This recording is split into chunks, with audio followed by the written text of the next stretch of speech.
कामयाब होने के लिए याद रखिएगा, ये मायने नहीं रखता है कि आपने कितना किया, मायने ये रखता है कि आप कितना कर सकते थे। जब लंका में पुल बनाया जा रहा था पत्थरों को जोड़ जोड़कर सीता माँ को लाने के लिए, तो बंदरों के साथ साथ गिलहरियां भी वहां पत्थर भर रही थी। तो इन सबसे कितना पत्थर ही उठेगा। एक बंदर आया तो उठा के फेंक दिया गिलहरी को, भाग यहाँ से, तो इतनी पत्थर बीच में ला रही है।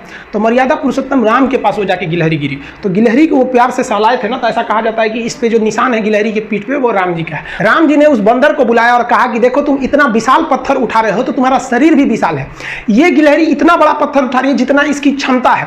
तो आप अगर कामयाब होना चाहते हैं तो आप ये मत सोचिए कि आप हमने आज 8 घंटे पढ़ लिए या 8 घंटा मेहनत किए, आप ये सोचिए कि आप कितना कर सकते थे। और देखिए जो सपने देखते हैं उनके लिए तो पूरी रात छोटी पड़ जाती है, और सपने पूरे करने वाले के लिए पूरा दिन छोटा पड़ जाता है। अगर आपके अंदर जिम्मेदारी है ना, तो आप यकीन मानिए आप चैन से सो नहीं पाएंगे। जिम्मेदारी ऐसी चीज होती है जो रातों की नींद छीन लेती है। रात में जगने वाला हर लड़का आशिक नहीं होता। पैसा और समय में तालमेल बिठाना बहुत जरूरी होता है। पैसा कहता है कि तू कुछ करेगा तो हम आएंगे, जबकि लोग गलती करते हैं। लोग कहते हैं कि पैसा आएगा तब हम कुछ करेंगे, ऐसा नहीं है। पैसा कहता है कि तू मुझे आज बचा ले, मैं कल तुझे बचा लूंगा। पैसा बेशक भगवान नहीं है और ना ये आपके साथ ऊपर तक जाएगा, लेकिन पैसा जब तक आपके साथ है ना तब तक आपको नीचे गिरने नहीं देगा।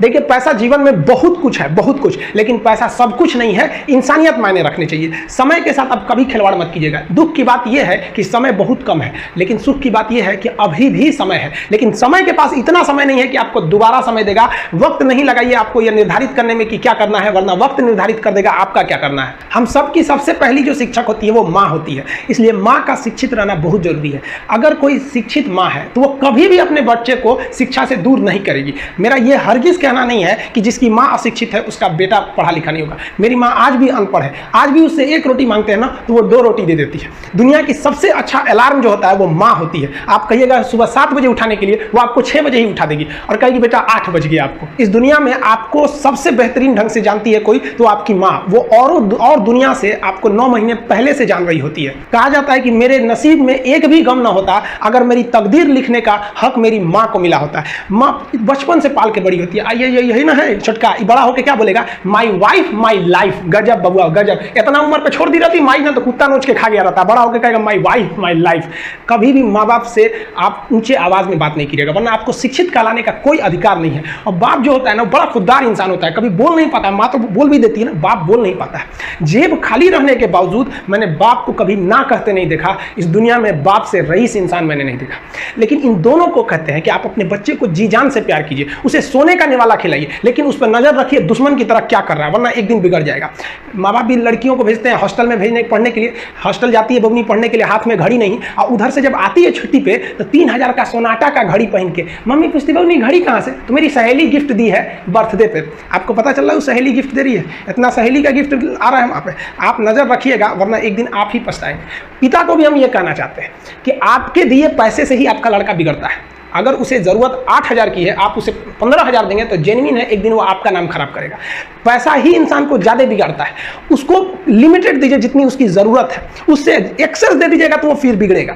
और माँ अगर बेटियों पे ज़्यादा नजर नहीं रखेगी तो फिर वो भी बिगड़ेगा। नजर रखिए जब तक वो कामयाब नहीं हो जाता। जब कामयाब हो जाएंगे तो उनके अंदर खुद समझ में आ जाएगी कि क्या मेरे लिए सही है और क्या गलत है। भौतिकवादी इस समाज में भाई भाई में तकरार बढ़ते जा रहा है, ये सबसे गलत है। रावण जैसा शक्तिशाली व्यक्ति हार गया क्योंकि उसके पास उसका भाई नहीं था, और राम जी ने रावण जैसे विशाल लंका के स्वामी को ध्वस्त कर दिया क्योंकि राम जी के पास उनके भाई लक्ष्मण का साथ था। इसलिए आप भाई भाई एक होकर रखिए। बड़े भाई का कुछ कर्तव्य होता है, आपको सबसे ज्यादा त्याग करना पड़ेगा। बड़े भाई का कहीं पे भी घर में कहीं पे भी पैसे लगेंगे तो ज्यादा लगेंगे, मेहनत ज्यादा लगेगा, सब कुछ आपको ज्यादा करना पड़ेगा। ये दुनिया का दस्तूर है। और छोटा भाई है उसे कभी भी बड़ों का सुनना ही पड़ेगा, और आपको सुनना चाहिए। आपको भी एक बातचीत में एक लिमिट रहना चाहिए। बड़े को भी ये लिमिट रखना चाहिए कि हमें अपने छोटे भाई बहन को कितने लेवल तक डांटना है, लेवल से ज्यादा नहीं डांटना चाहिए। और छोटे भाइयों और छोटे बहनों को भी याद रखना चाहिए कि हम अपनी जुबान का इतना गलत इस्तेमाल ना करें कि बड़े भाई या माँ बाप को बुरा लगे। वो भले आपको कितना डांटे, लेकिन आप अपने आप के लिए एक लेवल बना के रखिए कि ये इतना लेवल के आगे नहीं जाएंगे हम। कुछ लोग भाई बड़े भाई माँ बाप का जवाब दे देते, कहते ये करो, कहते नहीं करेंगे, क्या करेंगे। हद है भाई साहब, कोई कुछ नहीं करने वाला इस दुनिया में। मर भी जाओगे तो कौन पूछता है। एक तारा टूट जाने से आसमान सूना नहीं होता, लेकिन संस्कार विहीन व्यक्ति जानवर की तरह होता है। हम बहनों को भी कहना चाहेंगे, आप लोग के अंदर शिक्षा बहुत जरूरी है।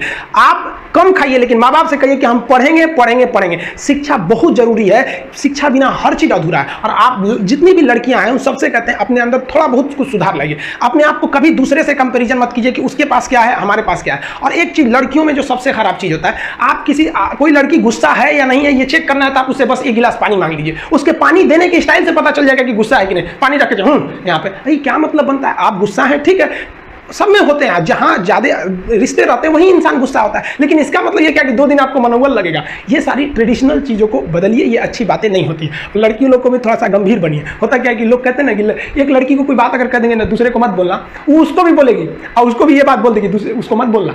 अब पूरा मोहल्ला को पता चल जाएगा, सबको यही पता रहेगा कि किसी से बोलना नहीं है, लेकिन सबको पता चल जाएगा। भाई कुछ गंभीरता लाइए। लड़का लड़की सबको कहते हैं जिंदगी के कुछ राज अपने तक ही रहिए, अपने करीबी भी दोस्त को कुछ खास राज को नहीं बताइए, क्योंकि कुछ करीबी दोस्त को भी ना कुछ करीबी दोस्त होते हैं, फिर वो ट्रांसफर हो जाएगा आगे तक। बहुत सारी चीजें होती हैं जिस चीज को आप शेयर नहीं कर सकते, घर की चीजें हो गई, बहुत सी ऐसी चीजें होती हैं। आजकल ना ये गर्लफ्रेंड बॉयफ्रेंड ना एक ठो ट्रेंड चल गया, अजब हाल है भाई साहब। एक बात हम आपसे कहना चाहते हैं, मेरे पैसे से अगर आप मोबाइल खरीद लीजिएगा तो अल्टीमेटली इकोनॉमिक्स के हिसाब से उस मोबाइल पर अधिकार किसका होगा? मेरा होगा, क्योंकि पैसा मेरा है।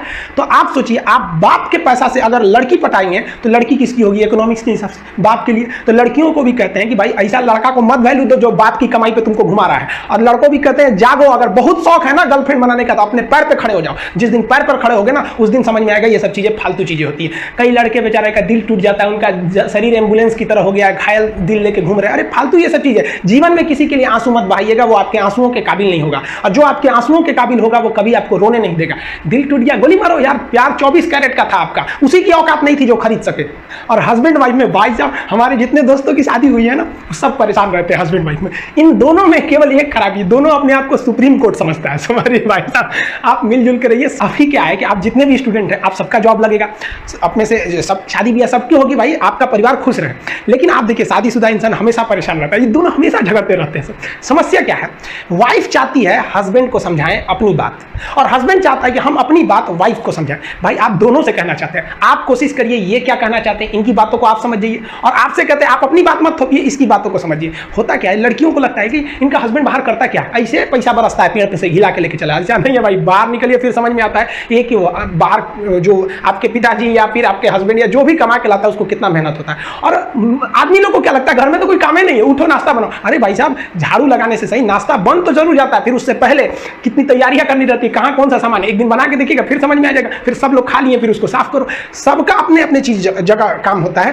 कोई दुनिया की हर चीज आपस में इंटरकनेक्टेड है, कोई ज्यादा कोई छोटा नहीं होता। लेकिन आजकल लोगों की मेंटेलिटी क्या हो गई, दीवार की हर एक ईंट ये सोच ली है कि पूरी बिल्डिंग को हम ही रोके हुए हैं। अब बताइए कोई एक ईंट रोका है, पूरी दीवार को पूरे सब चीज ने मिलकर इस घर को रोक के रखा है। उसी तरह आपकी फैमिली में सबकी जरूरत होती है, आप सबकी भावनाओं को समझिए। अपनी जिंदगी में हमने भी बहुत कुछ सीखा है। लोग कहते हैं कि दुनिया गोल है, भाई दुनिया गोल नहीं है, दुनिया मतलबी है। ये प्यार से नहीं चलती है, मतलब से चलती है। दुनिया में कोई भी रिलेशन बनाने के लिए, कोई रिश्ता जो है ना उसके लिए 3 चीज का होना जरूरी है, एक डर, जरूरत और इंसानियत। ये 3 चीज ही किसी ना किसी रिश्ते को रोक के रखता है। एक टीचर स्टूडेंट में रिलेशन होता है, उसको डर है कि टीचर के पास पढ़ेंगे ना जल्दी रिजल्ट होगा, अपने से पढ़ेंगे थोड़ा लेट हो सकता है। जरूरत भी है उसे कामयाब होने के लिए, और इंसानियत तो बहुत है भाई। टीचर और स्टूडेंट का रिश्ता जो हमेशा जो बना रहता है वो तो इंसानियत के लिए बना रहता है। वरना अगर आपकी नौकरी हो गई तो आपका डर खत्म, जरूरत खत्म, तो आगे रिश्ता कौन रोक के रखता है? इंसानियत। तो दुनिया में किसी रिलेशन को बनाने के लिए 3 चीज का होना जरूरी है, इंसानियत जिसमें सबसे बड़ी चीज होती है। और इस दुनिया में ना, इस दुनिया में बहुत सी भाषाएं बोली जाती है, इन सारी भाषाओं में सबसे मीठी भाषा होती है मतलब की भाषा। अगर आपसे कोई बहुत मीठा बोलने लगा ना, समझिए कि कहीं ना कहीं मतलब छुपा है। मतलब की भाषा बहुत होगी यहाँ पे। लेकिन ये जुबान जो है ना आजकल बहुत खतरनाक हो गया। कभी कभी देखते होंगे कुछ लोग आपके गलत बात का भी जवाब नहीं दे पाते हैं। तो जवाब देने भाई साहब सबको आता है, बीच में माँ बाप का संस्कार चलाता है। और संस्कार बहुत चीज होती है। संस्कार यदि आपके अंदर है तो सब कुछ हारने के बाद भी आप जीत सकते हैं, और अगर संस्कार की जगह अहंकार आ गया ना तो जीता हुआ भी चीजों को हार सकते हैं। कमजोर व्यक्ति ही दूसरे काम का बदला लेता है, लेकिन जो ताकतवर होता है वो माफ कर देता है। लेकिन जो बुद्धिमान व्यक्ति होता है वो इग्नोर कर देता है, नजरअंदाज कर देता है और बच के निकल जाता है। क्योंकि अगर कोई व्यक्ति आपको पहली बार धोखा दिया तो इसमें उस व्यक्ति का गलती है, लेकिन वही व्यक्ति अगर दोबारा धोखा दिया तो इसमें आपकी गलती है। सबसे समझदार होकर चलिए, और मिजाज में कुछ सख्ती भी रखिए। लोग पी जाते अगर समंदर खारा नहीं होता, तो थोड़ा सा सख्ती भी बना के रखना चाहिए। इस दुनिया के कुछ दस्तूर हैं, आप किसी के लिए कितनी भी भलाई कर दे वो याद नहीं रखेगा, ये दुनिया का दस्तूर है। और आपकी गलती को कोई भूलेगा भी नहीं, इसे आप बुरा नहीं मानिए, ये दुनिया का दस्तूर है, इसे आप चेंज नहीं कर सकते। जैसे सूरज पूरब से निकलता है वैसे ही ये चीजें होंगी। लेकिन हम आपसे कहते हैं, आप दुनिया में आज कई लोग होते हैं दूसरे को लगते हैं सिखाने, आप क्यों दूसरे को बार बार ज्ञान देने लगते हैं? आप अपने आप को क्यों ज्ञानी समझने लगते हैं? दूसरे को सुधारने की कोशिश मत कीजिए, बल्कि खुद सुधरिए। आपके सुधरने से हो सके कि पृथ्वी से एक बुरा इंसान सुधर जाए। आप समाज में जहां भी रहेंगे तो आपके पास बहुत सारे लोग आएंगे, कुछ गलतियां भी करेंगे, कुछ अच्छा काम भी करेंगे। जब भी किसी की प्रशंसा कीजिए तो पूरी महफिल में कीजिए कि यह व्यक्ति ने अच्छा काम किया। लेकिन अगर किसी की शिकायत या उसकी आलोचना करना है, उसे डांटना है, तो उसे अकेले में समझाइए। और डांटने के बाद उसमें इस तरह से कर दीजिए, उसमें प्रशंसा मिला दीजिए। कोई गलती कर दिया, मान लीजिए आपका छोटा भाई नहीं पढ़ाई किया, गलत कम नंबर लाया, तो उसे डांटिए कि, लेकिन अकेले में डांटिए कि इतना कम नंबर क्यों लाया। फिर उसे उसी में एक पॉजिटिवनेस जोड़ दीजिए, तुम्हारे में इतना मेहनत, हम इसलिए डांट रहे हैं कि तुम कर सकते थे लेकिन क्यों नहीं किए। मतलब आप केवल इसे निगेटिव मत बोलते रहिए। और किसी भी रिश्ते को अगर बिगाड़ना है ना, चाहे कितना भी गहरा रिश्ता क्यों ना हो, उसकी कमियों को डेली कोचते रहिए। तुम ये किया, तुम ये किया, तुम ये किया। यार दुनिया का कोई रिश्ता चौपट हो जाएगा। गलतियां सबसे हो जाती हैं, लेकिन दोबारा गलती नहीं होना चाहिए। जब भी किसी की आलोचना करिए तो उसमें एक छोटी सी प्रशंसा जोड़कर ही उस आलोचना को खत्म कीजिए। कि शुरुआत तो डांटने से किए थे, बाद में उसका हौसला बढ़ा के हंसी मजाक में उसे निकाल दीजिए, बीच बीच में उसे फिर एहसास दिलाइए, लेकिन बार बार कमियों को नहीं गिनाना चाहिए। महाभारत देखिएगा, महाभारत में जो कृष्ण भगवान थे वो कौरवों के बीच गए संदेशा लेके, आखिरी संदेशा, वहां पे भी उनकी भाषा देखिएगा। आप महाभारत अगर सीरीज देखिए तो भाषा देखिएगा, दुश्मन से भी इस तरह से बात कर रहे थे जैसे लगता था गुरु जी से बात कर रहे हैं। ये भाषा की मर्यादा। लेकिन आज ये वही श्याम की धरती है, ये वही पुरुषोत्तम राम की धरती है जहां लोग तहजीब भूल गए कि यार बात करना कैसा चाहिए। ये वही पुरुषोत्तम राम थे जिनके अपने भाई लक्ष्मण जी को जब शिक्षा लेनी थी ना, तो रावण के पैताने बैठे थे कि ये शिक्षा लेना है तो उसके पास झुकना पड़ेगा यहाँ पर। लेकिन आज हम लोग भूल गए हैं कि हमें बात में तो इतना आजकल वो तहजीब ही नहीं रह गया है। इतना रफ बोल दो कि दुश्मन, किसी से पूछो, एक लड़का पूछा तुम्हारा क्या हाल है, तो कर खराब है, ठीक कर दोगे। जब हाल है भाई। आप सबकी जिंदगी में कुछ कठिनाइयां आएंगी, ठोकरें लगेंगे, लेकिन ठोकर खा के संभलना भी जरूरी है। ठोकरें खाकर भी ना संभला तो ये मुसाफिर का नसीब। राह के पत्थर तो अपना फर्ज अदा कर चुके हैं और कभी भी मुश्किलों से घबराइएगा नहीं। कोको कोला जब कंपनी जब स्थापना हुई थी तो एक साल में केवल इसके 25 बोतल बिके थे। कंपनी का दिमाग हिल गया था। लेकिन आज के समय में दुनिया में हर जगह कोको कोला बिकता है और इसने तो फिजिक्स को उल्टा कर दिया। लोग कहते हैं ठंडा मतलब तो कोको कोला। भाई साहब, ठंडा मतलब वो होता है जिसका टेम्परेचर कम हो। लेकिन इतना भी कहा कि इसके आगे लोग भूल गए कि ठंडा मतलब कोको कोला नहीं होता है, ठंडा मतलब वह चीज जिसका टेम्परेचर कम है। इसलिए परेशानियों से कभी मत घबराइएगा। आगे बढ़ने के लिए तकलीफ का होना जरूरी है, क्योंकि छांव आते ही इंसान के कदम रुक जाते हैं और धूप में कभी कदम नहीं रुकते हैं। जरूरी नहीं कि हर चीज आपको किताबें और यूनिवर्सिटी में ही पढ़ाया जाएगा। बहुत सी चीजें हैं जो आपकी खाली पेट और खाली जेब सिखाएगी, जो आपको कोई टीचर नहीं सिखाएगा। कहते हैं जरा सी छेद क्या हो गई मेरे जेब में, सिक्कों से ज्यादा तो मेरे रिश्तेदार गिर गए। लाइफ में सबका स्ट्रगल होता है। हम लोग के भी लाइफ में बहुत बहुत तकलीफें आई थी। जिंदगी में इतने तकलीफ देखे कि अब अगर तकलीफ नहीं होता है तो तकलीफ होता है। जिंदगी ने उस मुकाम पर लाकर छोड़ा है जहां पसंद तो बहुत कुछ है लेकिन चाहिए कुछ भी नहीं। लोग कहते हैं कि खाली हाथ आए थे खाली हाथ जाओगे, गलत बोलते हैं।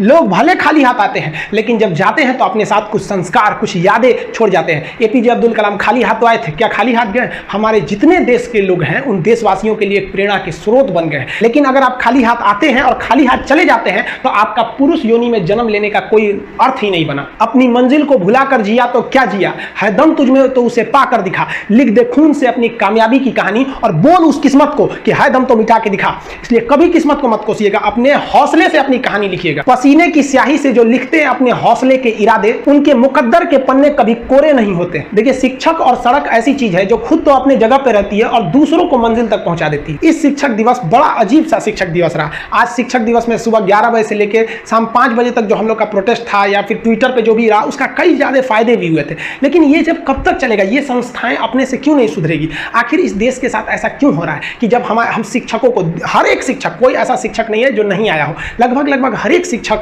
हर एक स्टूडेंट इस प्रोटेस्ट में भाग लिए। ये डिजिटल जो प्रोटेस्ट था ये भी सफल रहा। इसके बदौलत हुआ, एसएससी ने कहा कि हम अपना रिजल्ट शो करेंगे, रेलवे ने, एनटीपीसी ने कहा कि हम भी अब एग्जाम लेंगे लास्ट में, इस साल के लास्ट तक में हुआ। लेकिन ये अब तक कहां सोए थे? अगर युवा इस देश का नहीं जागा रहता तब तो आप सोए रहते। युवाओं, आप जागो, जितने स्टूडेंट हैं आप जागो। आपको हम बताए भी थे, हमेशा बोलते हैं अधिकार कभी मांगने से नहीं मिला, इसे छीनना पड़ेगा। और धन्यवाद देते हैं हम लोग ये जो व्हाट्सएप, फेसबुक, ट्विटर, ये सब जो आए, ताकि सरकार जो थी यहां तक बात अब इजीली पहुंच जाती है। नहीं तो वही हो जाता, मध्य प्रदेश में बेचारे भोपाल में लड़कों पे लाठीचार्ज कर दिया गया। यहाँ पर पुलिस वाले लाठीचार्ज कर दिए। याद रखना, लाठीचार्ज करने वाले पुलिस वालों, एक दिन आएगा जब आपके बच्चे भी ना ऐसी ही सड़क पर लाठी खाएंगे नौकरी के लिए। फिर आपको याद आएगी कि जब युवाओं ने अपना अधिकार मांगने आया था तो आपने किस तरह उन पर लाठियां बरसाई थी। आप देखेंगे स्टूडेंट्स के साथ एकदम खिलवाड़ मचा के रख दिया गया, स्पेशली 2016-17 के बाद देखेंगे तो हर एक संस्था चौपट हो गई। एसएससी जो थी 2016 तक तो बहुत बेहतरीन काम की, 17 तक भी बहुत बेहतरीन काम की, उसके बाद तो चौपट हो गया यहाँ पर, चाहे वो रेलवे हो, आईबीपीएस हो, कोई संस्था हो। यूपी में देख लीजिएगा तो पीसीएस का देख लीजिए, सबऑर्डिनेट का देख लीजिए, लेखापाल देखिए, पुलिस डिपार्टमेंट, दरोगा की बहाली, सब चौपट है। मध्य प्रदेश वाले आप लोगों ने तो और काम किया कि भाई बाहर के लोग मध्य प्रदेश का फॉर्म नहीं भर पाएंगे। मध्य प्रदेश के लड़के, ये आप सोचिए आपके साथ एक तरह का एक अपराध किया जा रहा है, आपको दूसरे लड़कों से अलग किया जा रहा है। इस समय भोपाल में जब लाठीचार्ज हुई स्टूडेंट के ऊपर, पूरे हिंदुस्तान के टीचर और स्टूडेंट आपके साथ खड़े थे, लेकिन आपकी गवर्नमेंट क्या चाहती है कि एक ऐसा नियम बनाए कि बाहर का लड़का मध्य प्रदेश में आके फॉर्म नहीं भरेगा, कि जब हम इन्हें पीटेंगे, कूचेंगे, नौकरी नहीं देंगे तो बाहर का कोई भी व्यक्ति आपके साथ आवाज नहीं उठाएगा। ये आपको एकदम बेहतरीन ढंग से फंसाया जा रहा है। आप कोई भी गवर्नमेंट उठाइए, किसी भी पार्टी की गवर्नमेंट उठाइए, आप राजस्थान, मध्य प्रदेश, यूपी, बिहार, झारखंड, पश्चिम बंगाल, इतने दूर में आपको कई पार्टियां मिल जाएंगी। केंद्र में भी देख लीजिए, कहीं भी किसी को स्टूडेंट से कोई मतलब नहीं रहता है। 60 मिनट में 100 क्वेश्चन बनाने वाले विद्यार्थियों के भविष्य को ये अनपढ़ नेता कुचल के चले जाते हैं। बिहार में जो वैकेंसी निकाली गई 2015 के चुनाव के लिए, तो एक बार वैकेंसी निकालेंगे हम चुनाव जीतने के लिए, अब जीत जाएंगे तो अगला चुनाव उसी हिसाब से जीत जाएंगे कि भैया अब हम इसका एग्जाम लेने वाले हैं। बहुत से लोगों को तो पता है, कई एक लड़का कर रहा था कि सर आपका वीडियो देखे तब पता चला कि अभी रेलवे का एग्जाम नहीं हुआ है, हमको लगा कि हो गया है। सोचिए ये हाल हो गया कि उसको लगा कि गलती से उसका छूट गया, रेलवे तो अब तक एग्जाम ले ही ली होगी, अब जागी है नींद से। स्टूडेंट्स को कहते हैं आप ये जो लड़ाई चालू कर दिए हैं इससे आप पीछे मत हटिएगा। लोग आपको कुछ भी कहेंगे आप टस से मत होइएगा, आप सीधा कहिए हमें पढ़े हैं तो हमें जॉब चाहिए। अगर हमको किराने की दुकान खोलनी रहती या हमें अपने पैर पर खड़ा रहना पड़ता तो खामखा में ना लड़का बीएससी, एमएससी या पीएचडी करके घूम रहा है, किराना की दुकान खोलने के लिए तो नॉर्मल वो इंटर मैट्रिक करके बैठ जाता, वहां दुकान अच्छा चला लेता। बहुत से तो ऐसे अनपढ़ लोग हैं जो कभी कॉलेज नहीं गए लेकिन उनकी किराने की दुकान फर्स्ट क्लास चलती है। तो ये बात पहले ना बोलना चाहिए था। अब एक अगर पढ़े लिखे नेता रहते तो उन्हें पता होता है कि एक बेरोजगारी कई टाइप की होती है, जिसमें एक होती है शिक्षित बेरोजगारी। जब किसी शिक्षित व्यक्ति को उसके लेवल का जॉब नहीं दीजिएगा तो वो अच्छे से काम नहीं कर पाता है। अब हम लोग हैं ग्रेजुएट लड़कों को पढ़ाने के लिए, हमको दे दीजिए क्लास 7 के लड़का को पढ़ाने के लिए, मन लगेगा कभी? अपने आप में ही अजीब लगेगा कि भैया हमको उठा के यहां ले आकर पढ़ाने को दे दिया। तो अब कहेंगे कि नहीं रोजगार तो मिला, ये कौन सा रोजगार है, ये तो शिक्षित बेरोजगारी ले आकर रख दी यहां पर। तो आप अपनी लड़ाई लड़ते रहिए, हर एक टीचर आपके साथ है। हम तो धन्यवाद देते हैं दिल्ली के सभी टीचरों को, राजस्थान, मध्य प्रदेश, हर जगह के शिक्षकों को, हम बिहार, यूपी, हर जगह के शिक्षकों को हाथ जोड़ के भी हम धन्यवाद देते हैं कि आपने स्टूडेंट, ये सारे टीचर्स स्टूडेंट मिलकर इस मुहिम को, लगभग ये मुहिम अपने सफलता की ओर बढ़ रही है। लेकिन पांव मत रोकिएगा वरना आपको कुचल दिया जाएगा। एक टीचर का हमारे पास फोन आया, बड़ा खुशी हुआ। वो कहें कि सर हम यूट्यूब पर नहीं पढ़ाते थे, हम आज ही यूट्यूब चैनल बनाए हैं केवल इसलिए कि अपना प्रोटेस्ट दिखा सके कि हम स्टूडेंट के साथ हैं। सोचिए इतने ऐसे टीचर भी आपके साथ हैं, और कुछ तो मिलियन वाले सब्सक्राइबर वाले टीचर हैं जिन्होंने अब तक कुछ नहीं बोला है। तो खैर कोई बात नहीं, ये जब एग्जाम आएगी ना तो ये टीचर आएंगे आपके पास कहने की इनका बैच परचेज करिए, इन्हें सब्सक्राइब कीजिए। फिर आप मत भूलिएगा कि कौन आपके साथ खड़ा था, कौन आपके साथ छोड़ कर गया था। 5 सितंबर को ऐप लॉन्च करना था, इसलिए ऐप को रोक लिया गया। आज कई लड़कों ने ऐप को इनरोल भी कर लिए हैं, उनका डाटा है हमारे पास, आप टेंशन नहीं लेंगे। एक्चुअली अच्छा नहीं लगा कि आज सारे टीचर स्टूडेंट प्रोटेस्ट कर रहे हैं, भोपाल में स्टूडेंट के ऊपर लाठीचार्ज किया जा रहा है और आज किसी ऐप का इनॉग्रेशन किया जाए तो ये अच्छा नहीं था, इसलिए उसको रोक लिया गया। जिन लड़कों का इनरोलमेंट हो गया उन्हें नहीं दिख रहा होगा ऐप पर कि सर ने मतलब सब्जेक्ट वगैरह नहीं दिख रहे होंगे, आप टेंशन नहीं लीजिएगा। वो इसलिए रोक दिए कि आज का दिन, भले शिक्षक दिवस हर साल अच्छे से मनाते थे, इस बार का जो शिक्षक दिवस रहा वो विरोध प्रदर्शन को दिखाने के लिए रहा, और आप स्टूडेंट्स की बदौलत ही हम लोग ये लड़ाई जीतने के कगार पर है। देखिए ऐप पर सबसे पहले पॉलिटी का क्लास स्टार्ट होना था, उसे हम रोक दिए, लेकिन पॉलिटी का जो फर्स्ट चैप्टर होता है उसे यूट्यूब पर डाल दिए। आप वहां से पढ़ाई को कंटिन्यू करेंगे और जैसे ऐप आएगा तो आप लोग दोनों से मर्ज हो जाएंगे उस चीज को। अभी सरकार से 1-2 दिन में और सारी बातें मनवा लेते हैं, फिर हम लोग उसके बाद जब बातें मान ली जाएंगी तो हम लोग रेगुलर वे में पढ़ते रहेंगे। आपको यूट्यूब पर आपका चैप्टर वाइज क्लास हम प्रोवाइड करते रहेंगे। मिलेंगे नेक्स्ट वीडियो में, तब तक के लिए जय हिंद।